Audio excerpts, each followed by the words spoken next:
All right. Hi, everyone. Hi, guys. And welcome. Right. So happy Wednesday. This is Miss Mar here. I'm joining you from our virtual, right, Gulu Gulu Learning Academy. I was here last week, if some of you guys might remember, and we did a virtual field trip.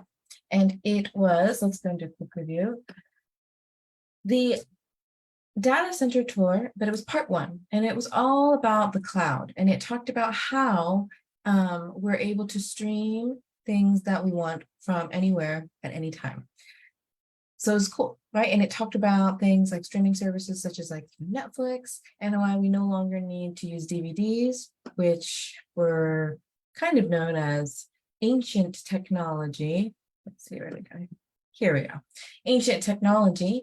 And now we can just stream from like Disney Plus, Amazon Prime.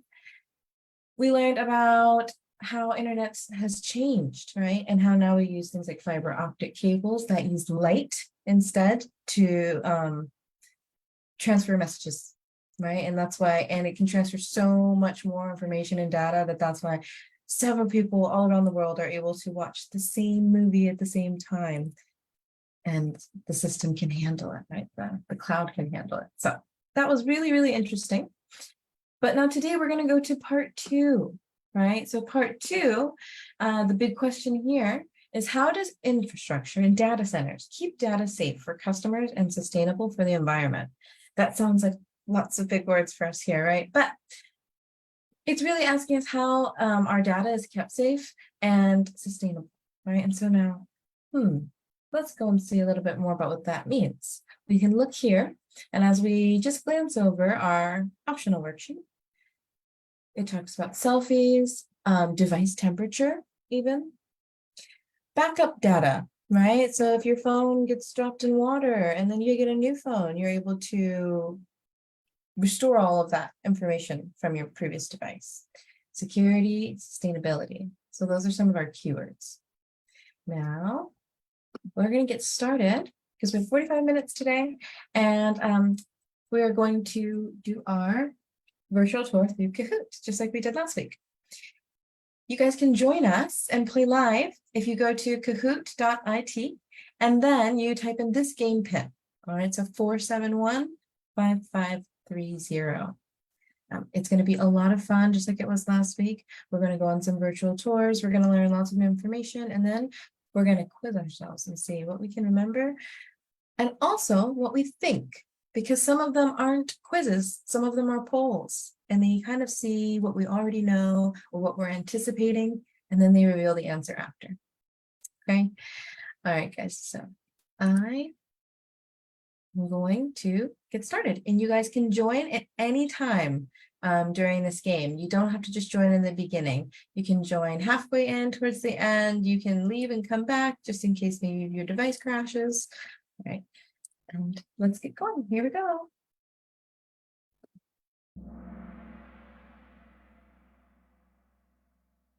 All right, keeping data safe and sustainable.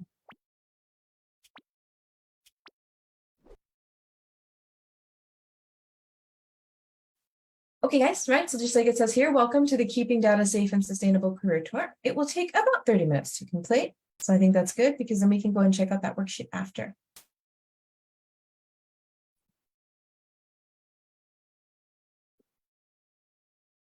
All right, so expectations of this virtual field trip. Be curious, right? Ask questions if you'd like. I would love to interact with you guys. Practice active listening and take lots of notes if you'd like, especially for those of you who have the optional worksheet, like maybe those of you who are at our Gulu Gulu Learning Academy centers in person. You guys might have access to the worksheet that we're going to go over later, and it has sections for notes on the far right of the column, okay? Answer the trivia questions to interact. That's the funnest part about this site, is that you guys get to log in, enter in that PIN, and then you can interact with me live. And last but not least, right, the most important, have fun, okay, guys, and think big. So the theme of the past, I think, 4 virtual field trips have all been STEM-based, right? The first one we did, I believe, was about Callisto and astronauts. I believe No, the first one was actually about Amazon warehouses and how when we order something, it goes from the warehouse and ends up at our house. And all the robotics that are actually included behind the scenes that we don't actually know about. Then the second one, right, was about astronauts. And now here, the third one was the data tour, part one. And now this is the fourth one, the data tour, part two. And the purpose of all of these virtual field trips, guys, is to, one, have fun, but two, also share more about the STEM field and inspire students to want to pursue maybe careers in this field. So here we go.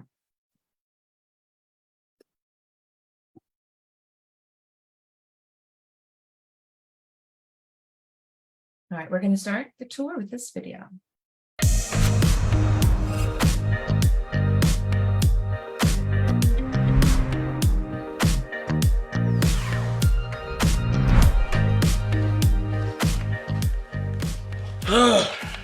Whoa, Brian, are you okay? What's going on? I'm out of storage on my phone. Again. Well, that's what you get when you take a million selfies. Mom, help me. Hey, don't look at me. What makes you think I know what to do? But you know what? I might actually have someone who can help. Let's call my friend Curtis. He's an expert over at AWS, Amazon Web Services. Maybe he can help. Hey, what's up? Hey, Curtis, Olivia here. We have a data situation. Brian's phone is out of space and he doesn't want to lose any of his precious photos. What can he do? Has he stored them in the cloud yet? I mean, I could, but I'm nervous about it. What if the cloud gets hacked or loses power? Hey, I get it. Losing files is serious. But at AWS, we have lots of ways we keep data safe. We're protecting your photos and really important data for places like hospitals, businesses, and even banks. It's hard to believe that the cloud really keeps everything safe. Instead of me explaining, I can show you around the data center and all the different ways we keep your data protected. Cool, let's do it. Yeah, I'm in. Awesome. Before we begin, answer this trivia question to get your STEM brain going. Okay, let's go and take a look at this STEM question. Okay, what causes computers to get hot? So what do you guys think? What causes computers to get hot? Electrical energy gets converted to heat energy. Sunlight heats up the internal hardware. Light carrying data produces heat. Or little fires inside computers power the processor. This is a tricky one. Let's see what Team Blue is going to go with. Maybe either electrical energy, I would have to guess, or maybe even the light produces heat. That's true too. Let's take a look. And it is electrical energy. So if you guessed that along with Team Gulu, good job to you. We were lucky there. Right, so electrical energy then is getting converted into heat energy. And I don't know about you, but sometimes my computer does this. It gets hot and it can even start malfunctioning, not working properly. So it's really important to try to keep them cool. Let's figure out how we do that. Maybe they'll give us some tips. Okie dokie. Now, a typical computer can run at a temperature of 158 degrees Fahrenheit due to electrical energy being converted to heat. Wow. That's actually pretty high, 158 degrees Fahrenheit. We couldn't even touch that. It would burn us. Computers will begin having issues above 158 degrees. And between 194 and 221 degrees Fahrenheit, it will drastically slow down. Wow, that's good to know. So that must be what's happening with my device. Oh no, okay. Not all the time, but sometimes. Yikes. No wonder why it slows down. That's super hot. So now we're going to watch this next video to learn more about data centers and how they're keeping our data safe by preventing computers from overheating. Wow, that's really interesting. So when we think about that, what do you think overheating would have to do with keeping our data safe? Let's take a look. But if I had to guess, I would have to guess that the overheating leads to crashing, right? Where the device just shuts off.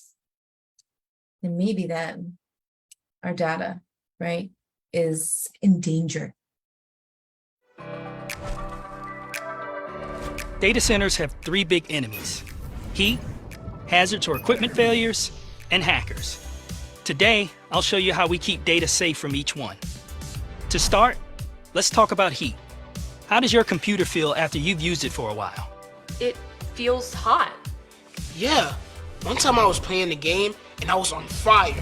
I touched my computer and it felt like it was about to burst into flames. It even shut down. Absolutely.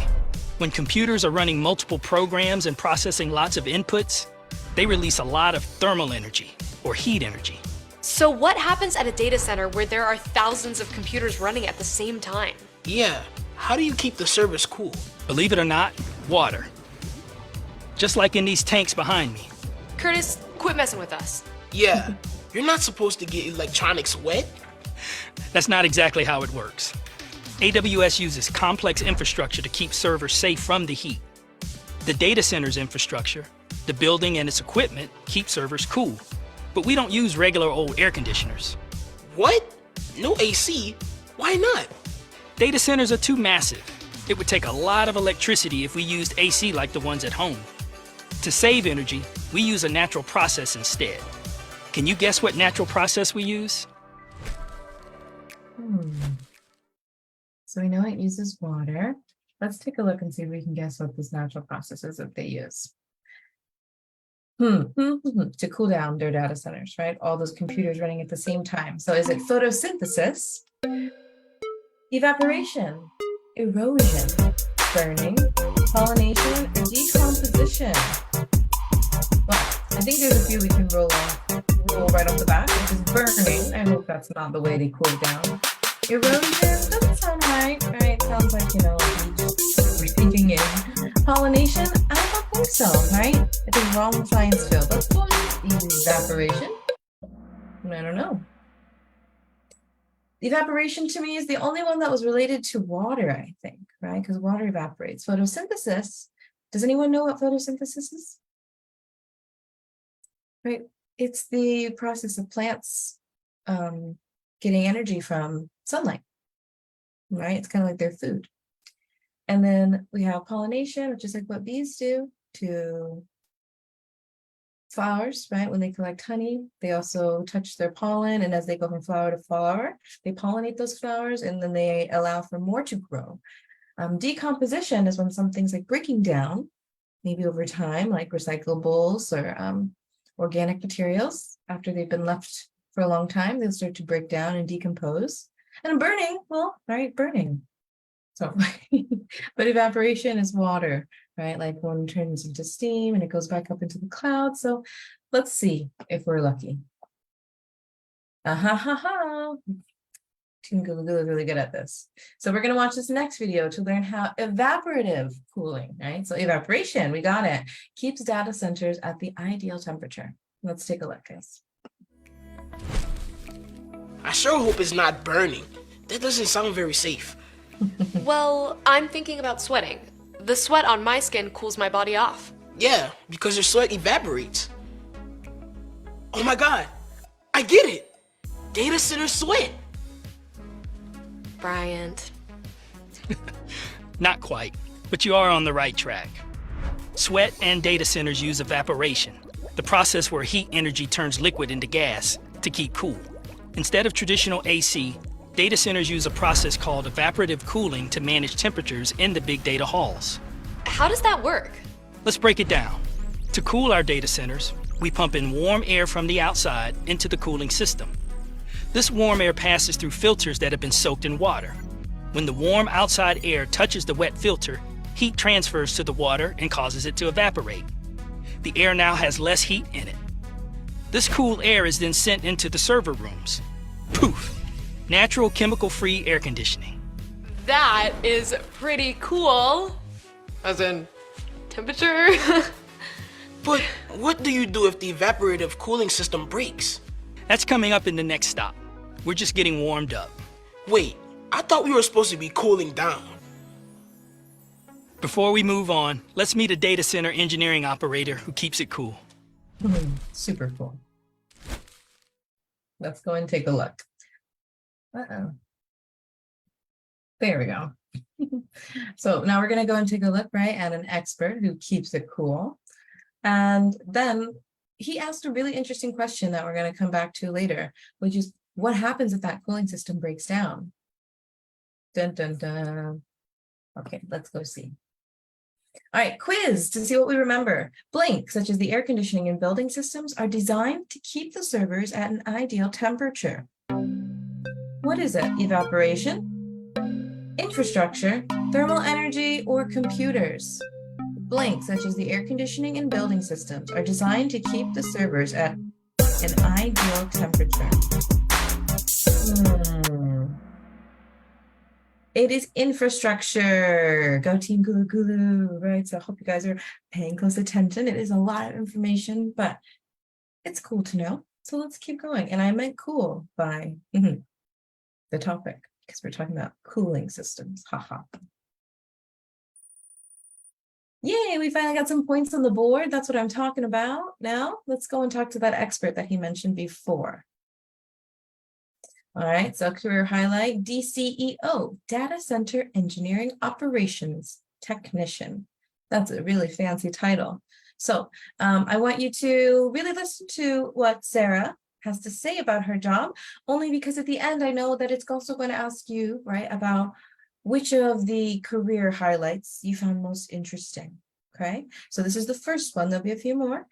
This is about the Data Center Engineering Operations Technician. What is that? Let's see. My name is Gail Williams. I am an engineering operations technician for Amazon.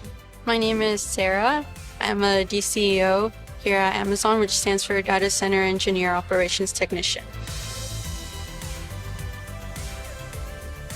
Our team maintains the facilities that house the cloud. We use a flooded system to flood the data hall and the racks with cold air, and it's basically a huge swamp cooler that uses evaporative cooling to cool the air for the racks.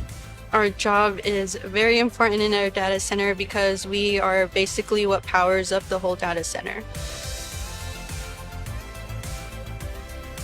I love that I get to work with a lot of innovative people. I love the inclusivity. You just always feel at place here. You're not ever put to the side. Doesn't matter your name, gender, race, anything. Everybody's just so welcoming, and it's just a really good environment to be in. I came out to Eastern Oregon, went to college there, and then ended up signing up for the National Guard as a generator mechanic. And so I gained a lot of my electronics and mechanical skills from there. And then I found out about this job, so then I applied for it. I have always wanted to be a veterinary technician. So I went to college and I graduated and was a vet tech for about 2 years. I then decided I needed to change my role. So I came in through Amazon through the work-based learning program with 0 experience, and now here I am. Wow.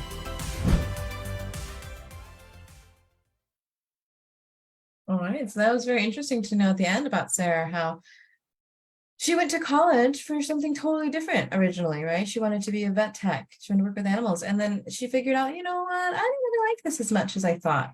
So she switched over, and with no experience, but some education, right? She went through Amazon's work-based learning program. That's pretty cool, especially for STEM-based fields. All right, guys, what do you think? Which of the following must data centers be prepared for? Natural disasters such as flooding and earthquakes, a spike in temperatures, power outages, equipment failure, fire, or all of the answers are correct. I think this is a super easy one, guys, right? I think Team Gulu Gulu is making it. All of the answers are correct. Those will all cause major problems, right? But let's take a look, because this is only a poll. So they're gonna either confirm or deny in the next tour. All right, guys, so remember, in order to play along with us, join us live now at kahoot.it and enter the game pin that you see at the bottom of the screen, 471-5530. Then you can interact with this tour and answer live. All right, guys, so it says data centers must be prepared for all sorts of events that could disrupt services. Ding, ding, ding. We were right. Nice job, guys. So from the planning stage and construction of a data center to the equipment installed in a data center, precautions are taken to ensure data centers protect customer data. That was a lot of data, huh? But this is what they do, right? Because we're talking about, well, how do I know my information won't get lost in the cloud? Or what if someone hacks the cloud? Or what if they have an outage and my information or my pictures, my memories are lost? Or maybe I was writing a paper for school. All right, guys, let's go check out the next one. So we're going to watch this next video here to learn how AWS backs systems up to protect data. Okay, I think I understand how cooling data centers from the inside keeps our data safe. But what about things on the outside, like big storms? Yeah, or what if equipment breaks down? How do you deal with unlucky events? It's a legit question. No matter how much we plan, unfortunate things can still happen. Sometimes they're small, like an unpredicted equipment failure, or they can be major, like a power outage or a flood. Yeah, it's one thing to lose power at my house during a storm, but what if that happened at a data center? I bet you all have a plan for that too, huh? We sure do. The technical term is redundancy. Redundancy means always having a backup plan. It starts with the data itself. You mean like backup copies of the data? Yep. When you upload photos to the cloud or post on social media, your photos aren't just stored in one place. They're stored in multiple data centers. So, if all the equipment at one data center fails, the data is backed up elsewhere and I can still access it. Absolutely. Can you guess which other infrastructure has redundancy? Okay, so we've got another poll here. Let's see if we can guess. What other infrastructure has redundancy, meaning backups? Electrical systems, water pumps, fire suppression, or all infrastructure systems? I think Team Goo Goo is going to go with all infrastructure systems, but we won't know for sure yet until we go to the next part of our tour. Now, all of these things sound pretty important, and I think that's why I decided to go with all infrastructure systems, right? Because electrical, well, I hope we have maybe a backup generator or something like that. Water pumps, I hope so. Fire suppression, definitely hope so. Let's go and see. So we're going to watch this video to learn how AWS uses sensors to protect data. And let's listen for the answer to our I question. hope all the infrastructure has backups, right? Yes. Yeah, gotta back those things up. Yes. It's important to have data available whenever it's needed, so all systems have backups. That's where sensors come in.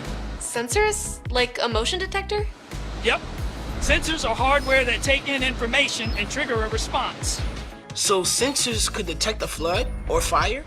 Exactly. If it starts flooding in a data center, sensors trigger pumps to remove the water. If fire is detected, sensors trigger equipment to immediately put it out. But what if there is an issue with the electrical system powering those sensors? Gotta back those things up. Okay, but how is it backed up? The electrical infrastructure has sensors built into every circuit. These sensors can detect even a split second of power disruption.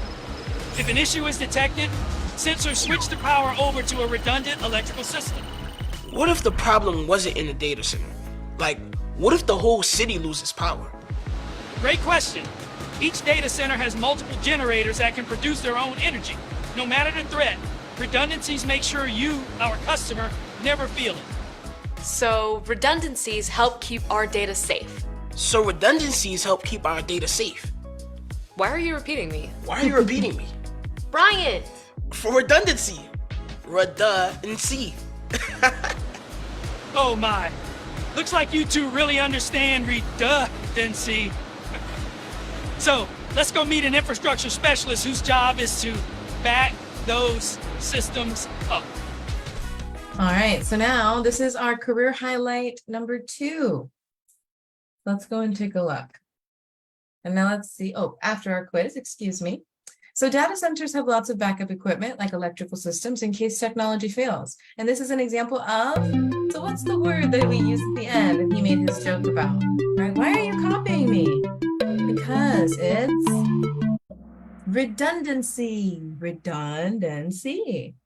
I hope you guys don't do that to your brothers and sisters or your parents. That would drive them crazy. But all right, let's keep going. And now we're going to go and see career highlight number 2. Ooh, we're on fire. We have 3 correct answers in a row. Nice job. High five to us. Okay, so career highlight number 2 is about a control technician. So a different type of technician here. Let's go and see what she does. My name is Tiffany Payne, and I'm a controls manager.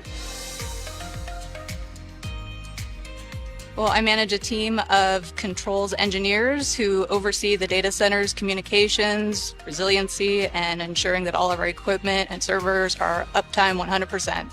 And, that takes care of all of our customers, making sure that they never lose their data or they can't access the website they want or watch the movies they're downloading or streaming. I love so many things about it. First and foremost, I absolutely love my team. I love what we do. We all have each other's backs. I love that, we keep the data centers up and running. I was just always interested in how everything worked. So eventually I was offered a position as a plant operations engineer at a hospital where I first became familiar with control systems for primary and secondary plants. And once I discovered that you could control everything from a computer, I just thought it was the most amazing thing in the world. So all on the job training. There was 0 college for me, and I just so happened to luck into it because I had the drive and loved everything I did and just kept pushing to teach myself and taking little classes here and there. There's all different kinds of certifications you can get without college.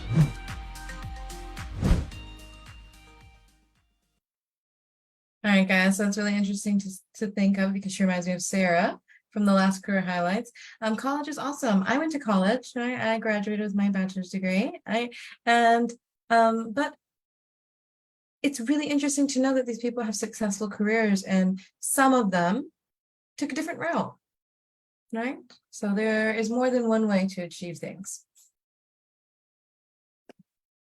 Now we have a quiz. Let's see what we can remember. The first software that could attack computers displayed the phrase "blank" on computer screens. Did it say "I love you"?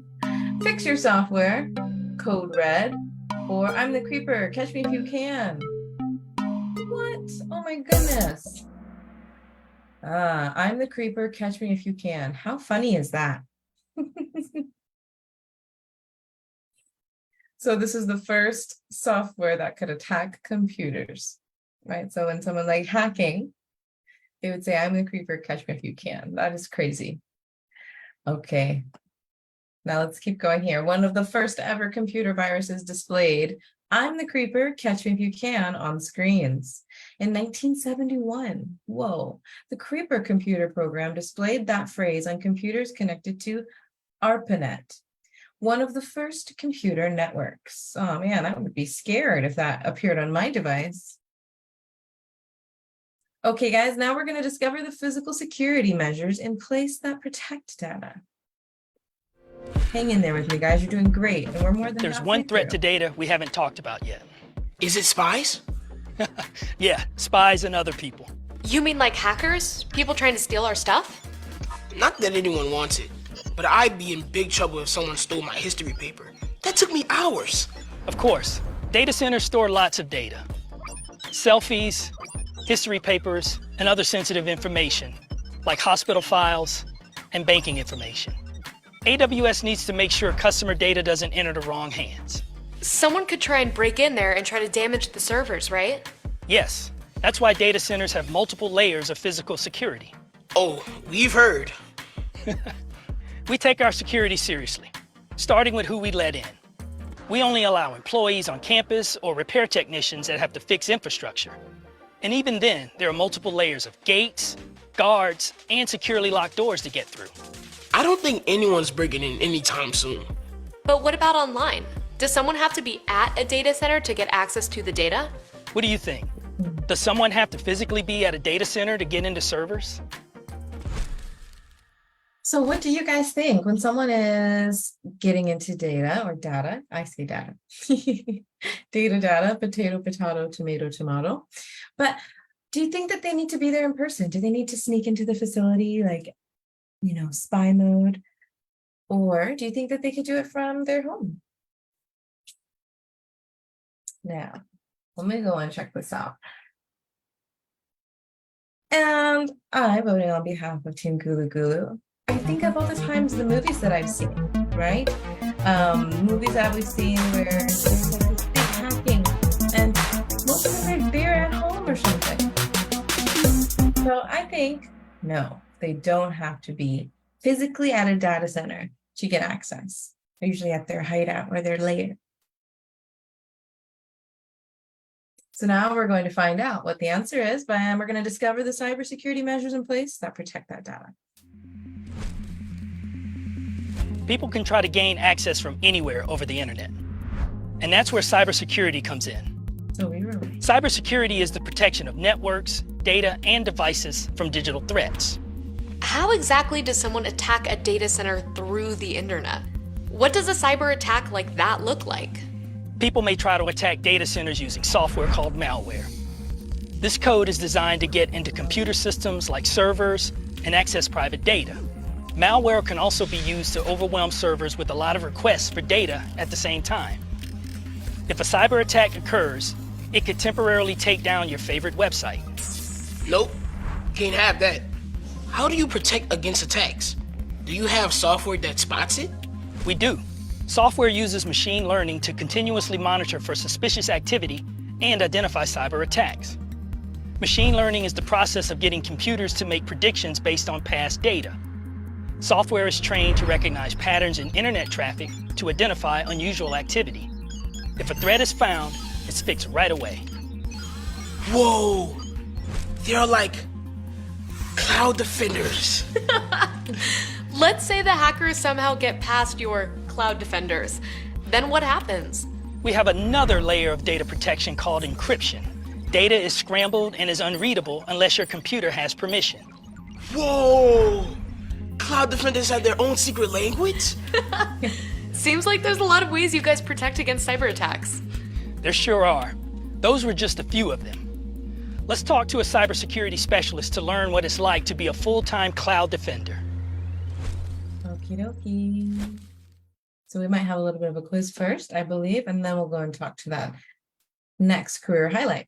So when data is protected with Blink, it is scrambled so only authorized computers can read the information. And this is right before he said, whoa, they have their own language. And in a way, they do. So do you guys think it's machine learning, encryption, malware, or evaporation? All right, Team Gulu Gulu, it's encryption. Encryption, right? This is when it's scrambled so only authorized computers can read the information. So even if they do access the data, they can't do anything with it. It's mumbo jumbo. And malware is what they send in order to attack, right? The cyber attacks. And machine learning is what they use for protecting from cyber attacks. All right, guys, we're on fire. Let's keep going. Now we have our career highlight here, another one. And cloud cybersecurity specialist here, our first male. So I think that's really important. I like representation. And all of the last career highlights have been of females. So let's take a look at what he does as a cloud My name is cybersecurity Thomas Savant. specialist. I am a director of AWS Security, and I run the AWS Security Operations Center. The Security Operations Center is responsible for physical and cybersecurity of the AWS data centers in the cloud. When people ask me about what I do, I talk about defending the internet. It's really difficult for us to see a future in which the internet can be protected always by people, because there are only so many people and they can only do so much at a time. We're using things like AI, ML to help against some of the threats that we have out there. I love the fact that no 2 days are alike. You know, I love the fact that I get to work with people and I get to work with technology. I love the fact that I'm doing something that actually matters. I'm doing something that I can see in my personal life because I use the cloud. I came in a roundabout way to cybersecurity, but I was always interested in technology. I think my technology journey started with gaming and being able to, play Nintendo, and I've never given up on that passion. I'm still an avid gamer, and went to college, did the college thing. Also, I joined the Air Force, which is a really technical branch of the military. And in the Air Force, I learned so much and got exposed to so much technology and security principles that the blending of them started to happen naturally. You don't have to necessarily have a comp sci degree to be successful in cybersecurity or technology industry as a whole, because the technology is moving so fast that by the time you've been out of that degree program for 2 to 3 years, the technology is already on another level. That's an interesting perspective to have on it. All right, so he got his military training that prepared him, right? But he mentions it once again. I am seeing a trend here. He's saying you don't need to have a computer science degree in order to have a job, right, in tech. Let's go and see our poll. It says true or false. So what do we think? Data centers are better for the environment than each individual company hosting their own servers. That's a tricky one. Not sure. Is it better? Let's say true. Because it would be fewer, right? Because it's condensed. But I'm not so sure about that. Ding, ding, ding. Another point for Team Gulu. So true. Because of the scale of data centers, companies like Amazon can innovate to make more efficient and sustainable technology than individual companies can. I like it. Okay, so they are good for the environment. And now we're going to learn how Amazon is working to make data centers safer and more sustainable for the environment. Well, Curtis, you've shown us a lot, but I have one more concern about the cloud. Oh boy. Data centers must use a lot of electricity. So, is cloud computing better or worse for the environment? Yeah. Would it be better for the planet if everyone just had their own server? Great question. While it does take a lot of energy to run a data center, it would take even more if everyone ran their own servers. The size of the data centers enables AWS to create innovative solutions that save energy. Data centers are more sustainable. They use less energy. But the servers are still using a lot of electricity. Doesn't that cause pollution? Yes. Historically, most industries have relied on burning fossil fuels to create electricity. However, this releases harmful gases into the environment. Yeah, I know all about carbon dioxide. It's a gas that traps heat in our atmosphere and causes global warming. Oh, yuck. We don't want that. Does Amazon use fossil fuels to power the data centers? By 2025, all Amazon operations, including data centers, will be powered by renewable energy. Oh, like solar power? And wind? Exactly. By switching to these renewable sources, Amazon hopes to become carbon zero by 2040. What do you think carbon zero means? Let's go and check out this poll that's about to come up about what we think carbon zero means. All right, so our options. Carbon zero could mean catching carbon dioxide in a net, so it doesn't go into the atmosphere. A soda with zero carbon dioxide in it. Carbon dioxide that is 0 degrees Celsius, and releasing zero carbon dioxide when producing electricity. Well, I think Team Gulu is going to go with green, releasing zero carbon dioxide when producing electricity. Let's see if we're right. So we're now going to watch and explore carbon and water positive projects to protect communities where data centers reside. I know it's wrong, but I'm really craving a carbon zero soda right now. Definitely not the answer. Being carbon zero means a company doesn't add more carbon dioxide to the atmosphere. Nice job. It requires a company to switch to renewable energy and to take measures to help remove carbon from the atmosphere too. So you do use a net to catch the carbon dioxide? No nets, but we do use trees. Amazon also focuses on the reforestation and habitat conservation to make sure we're removing any carbon dioxide we may emit. That reminds me, what about all of the water that was used to keep the servers cool? Good question. Amazon is working towards being water positive. That means we return more water to the community and environment than we use in a data center. How do you do that? One way is reusing water. Some data centers are located near farms. Amazon takes the water that was used for cooling and pumps it to farms to water crops. But is the water safe for plants, even after it's been used in a machine? 100%. Sensors collect data about the water, upload the data to the cloud, and analyze it for any safety issues before it's pumped out. I got it. AWS is water positive, carbon neutral, cloud defending, planet protecting. Photo upload, here we go. Whoa, did you just? I just did. I just uploaded my photos to the cloud. Wow. So it sounds like my work here is done. You know what we need? To sit back and crack open a good old Carbon Zero soda? Not quite. Before we head out, I'd like you to explore one more career, and maybe one day you'll be the next Carbon Zero hero. Super cool how they're really good for the environment, how they are saving water, and they're actually reusing it for crops on farms, and it's safe. All right, guys, so quiz. Let's see. Using renewable energy instead of fossil fuels reduces blank released into the environment.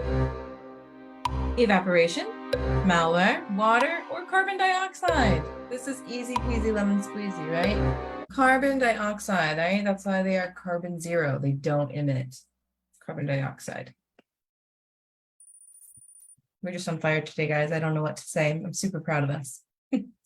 Okay, you're doing great. Now we have another quiz. I wasn't expecting that. All right, AWS makes sure more water is returned to the community than is used to cool data centers. This is an example of being carbon zero, cyber secure, water positive, or redundant. Right? So they make sure more water is returned to the community, right? How we were talking about where they pump some of it to farms to water their crops. This is called water positive. Water positive. Woohoo! Be positive. All right, guys, and now this is the career highlight that he was talking about. He says there's one more for us, so let's get and see what it means to be a sustainability manager. And you guys might have heard this word before, especially those of you guys who are the guluers or young learners who are older. You might hear about sustainable, something being sustainable, and it's usually good for the environment. And what does that mean? Let's take a look because it's part of her job. I'm Casey Wynn. I'm an AWS Sustainability Manager working on our carbon footprint. My job each day is to help manage a team that measures our AWS carbon footprint to help decarbonize our business. Decarbonize means take carbon out of the production or manufacturing process. So essentially creating systems that don't emit greenhouse gases into the atmosphere or that emit fewer emissions as we produce or utilize those systems. What I love about my job is that I work at a company where making any kind of change in the sustainability space has big impact across the globe. Anything we do can ripple across multiple industries and countries, and we're working on new cutting-edge technology and changes that impact people in their daily lives. As a kid, I was really interested in plants and animals and things that grew. And as I grew up, I went to college to study international environmental affairs. I also went to business school to learn how businesses think about solving problems. And I followed my interests in the environmental space, and I looked for options where I could work on sustainable growth and low energy technologies.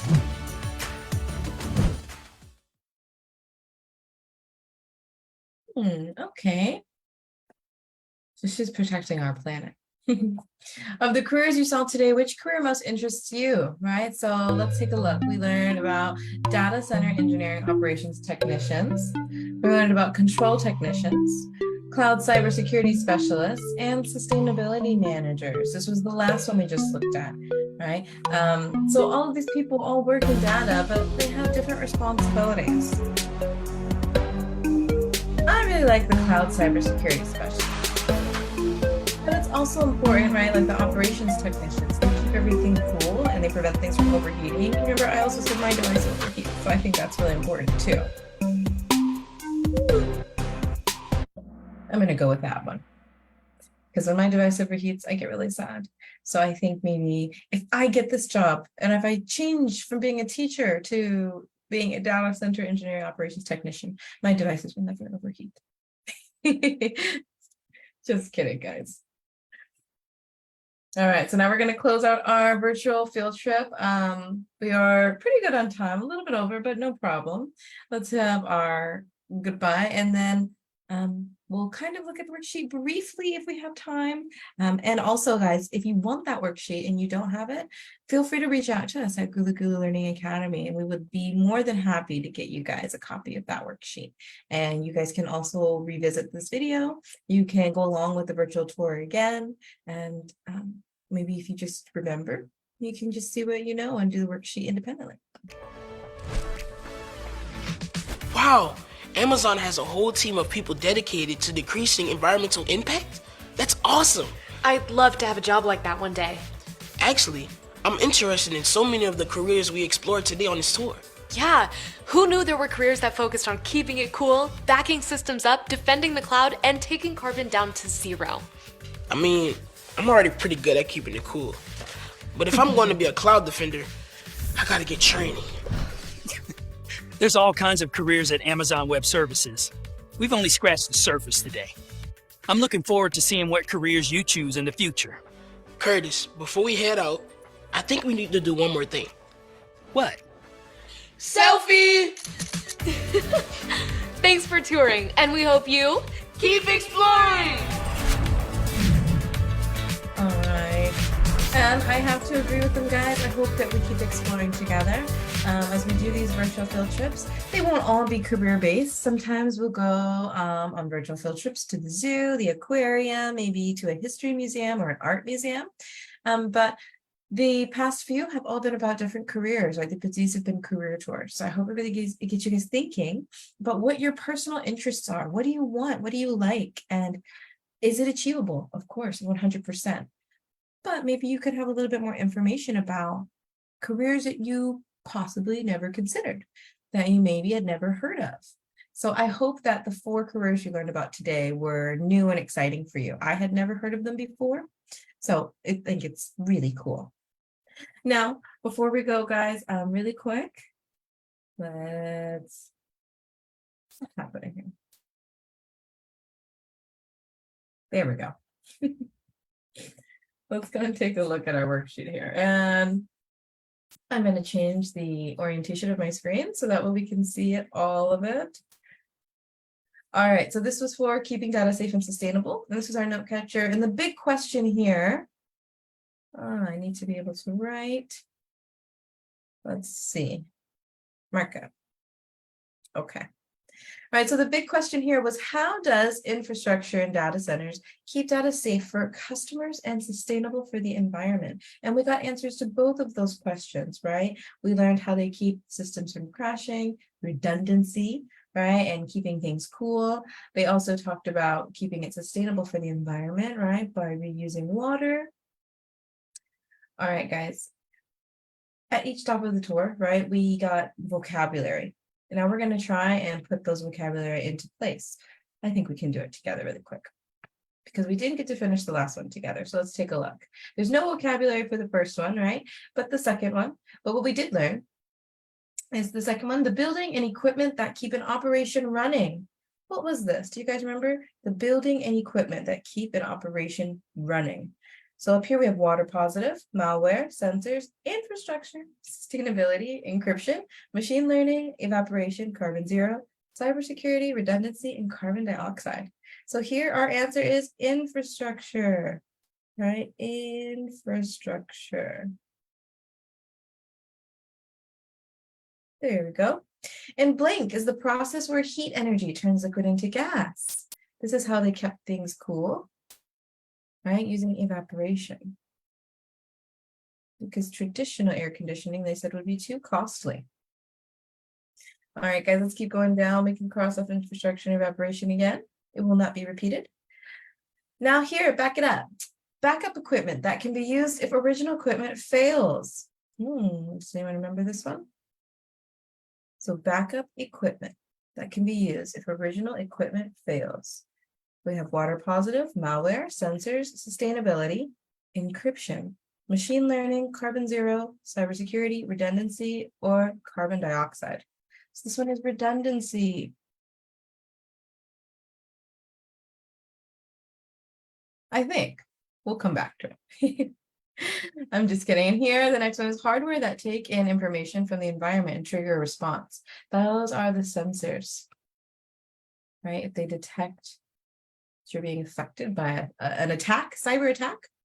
And that gets us down to security here. So blank is the protection of networks, data, and devices from unauthorized access or other digital threats. And that is encryption, right? Just kidding. No, it's not. This one, the protection of networks. Cybersecurity, silly me. Why did I skip this word?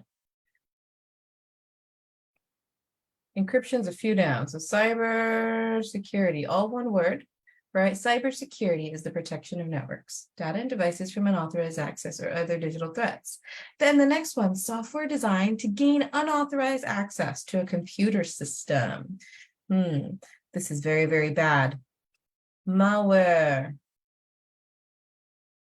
And for all my Spanish speakers, right? Muy mal, very bad. So mal means bad, malware. Bad stuff. The next one, the science of getting computers to make their own predictions based on past data. This one is machine learning, right? And they use this machine learning to protect against those threats as it starts to predict patterns of behavior and when it knows it's being under attack, a cyber attack. The machine learning. And the last one for security is scrambling data into a code that only authorized computers or users can access. And this here, my friends, is encryption. I was confused earlier, encryption. And this is when the guy said, they have their own language, how cool. All right, guys, last part before we say goodbye, sustainability. Blank is the ability to operate without depleting Earth's resources and harming the environment, right?